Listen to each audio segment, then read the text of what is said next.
"Sorry, I'm on a wheelchair." 4 words.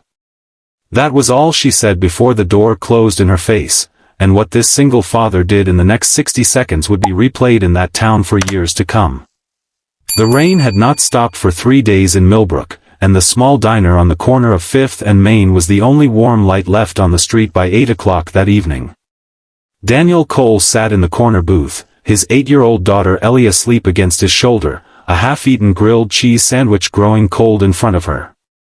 He was a single father, a former construction foreman who had lost his job 3 months earlier when the company downsized, and every day since had felt like walking a tightrope over a canyon with no net beneath him.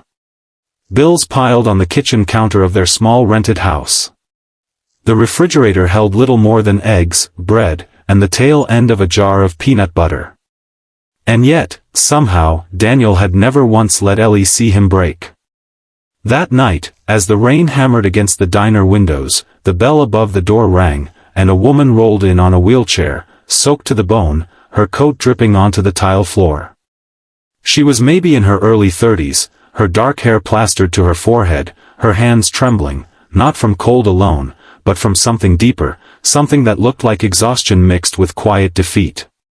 She wheeled herself toward the counter, and the young waitress, flustered and overwhelmed with the dinner rush, glanced down at her and said the words that would echo through the rest of that night, "I'm sorry, we don't really have space for, the tables are close together, and I don't think we can move the..." She didn't finish the sentence.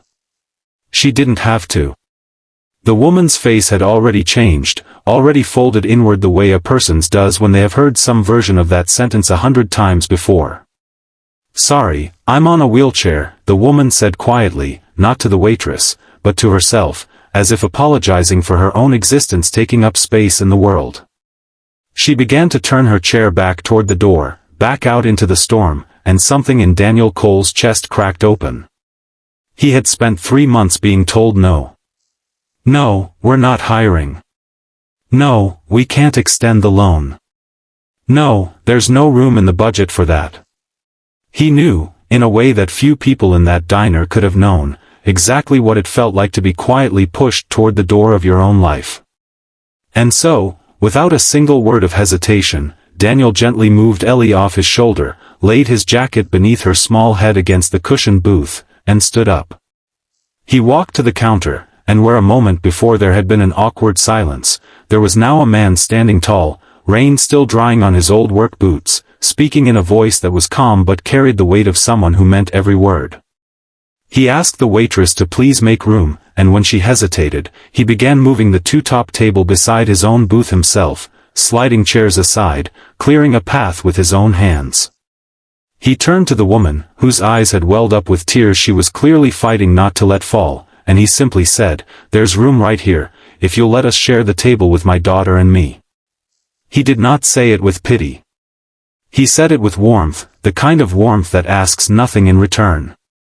The woman, whose name Daniel would soon learn was Claire, hesitated for a long moment, studying his face as though she was trying to determine whether this kindness was real or some kind of performance. But there was nothing performative about Daniel Cole. He had nothing to prove, nothing to gain. He simply could not sit still and watch another person be quietly told they did not belong.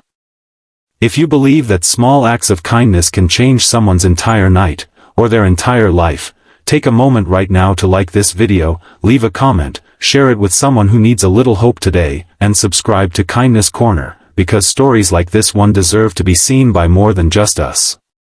Claire wheeled herself to the table Daniel had cleared, and for the first time that evening, she exhaled. Ellie stirred awake just long enough to smile sleepily at the newcomer before drifting back to sleep, her small hand still resting on the table. Over the next hour, as the rain continued to fall outside, Daniel and Claire talked, not about pity, not about hardship, but about ordinary things. She had been a physical therapist before a car accident 2 years earlier changed the shape of her life entirely. She told him, quietly, that she had been on her way home from a job interview that had gone poorly, not because of her qualifications, but because the office, like so many places, simply hadn't been built with her in mind. She said she was used to it.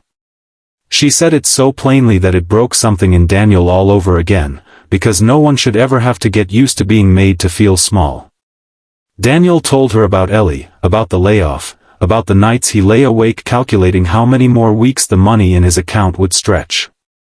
He did not tell her these things for sympathy. He told her because for the first time in months, someone was actually listening, not glancing at their phone, not offering hollow reassurances, but truly listening. There is a particular kind of loneliness that comes from carrying every burden alone, and in that dim little diner booth, two strangers who had both been quietly turned away by the world found, for one evening, that they were not invisible to each other. Before Claire left that night, Daniel did something that would ripple far beyond that rainy evening. He asked the diner owner, a tired but good-hearted man named Ray who had overheard most of the conversation from behind the counter, whether he had ever considered installing a ramp and rearranging the front section of the restaurant to make it accessible. Ray admitted, almost sheepishly, that he had thought about it for years but never gotten around to it. Daniel, who had spent a decade building things with his own two hands before the layoff, offered, right there, with no job, no income, and every reason to say no to extra unpaid work, to build the ramp himself, for free, if Ray would supply the materials. Word of what happened in that diner spread through Millbrook the way good stories do in small towns, quietly at first, then all at once. A neighbor mentioned it to another neighbor. Someone posted about it online. By the end of that week, Daniel Cole, a man who 3 days earlier had felt invisible to the world, found himself standing in front of a local hardware store owner who had heard the story and wanted to donate the wood and tools needed for the ramp. Two more business owners on that same street reached out, asking if Daniel might help make their entrances accessible too. What began as one act of kindness in a rainstorm became, within a month, a small but growing initiative that the town began calling the Open Door Project, with Daniel, a man who only weeks before had no job and no direction, leading it. Claire came back to that diner every week after that first night, no longer needing to apologize for the space she took up in the world.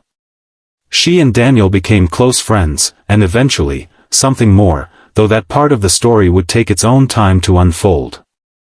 Ellie, who had watched her father clear the table without a second thought, grew up believing that kindness was not a grand gesture reserved for extraordinary people, but a simple choice available to anyone, in any moment, regardless of how little they themselves had. Daniel Cole never set out to change anything the night he stood up from that booth. He was not thinking about ramps or initiatives or the eyes of a small town watching. He was thinking only that a woman had just been told, without anyone meaning real cruelty, that there was no room for her, and that he could not, in good conscience, let those words be the last thing she heard that night. Sometimes the smallest decision, made in the quietest of moments, is the one that ends up changing the shape of everything that follows. Before you go, if this story touched even a small part of your heart, please take a moment to like this video and share it with someone who might need to hear it today. It truly means more than you know and helps this channel keep telling stories like Daniel and Claire's. And if you felt something while watching this, we want to know. Comment the words, "room for you," below, so we know this story reached you, and so that others scrolling through the comments can feel, even for a moment, that they are not alone either. Because in the end, kindness rarely asks for a grand stage. It simply asks that when someone says, "There's no room for me," we find, somehow, a way to make room anyway.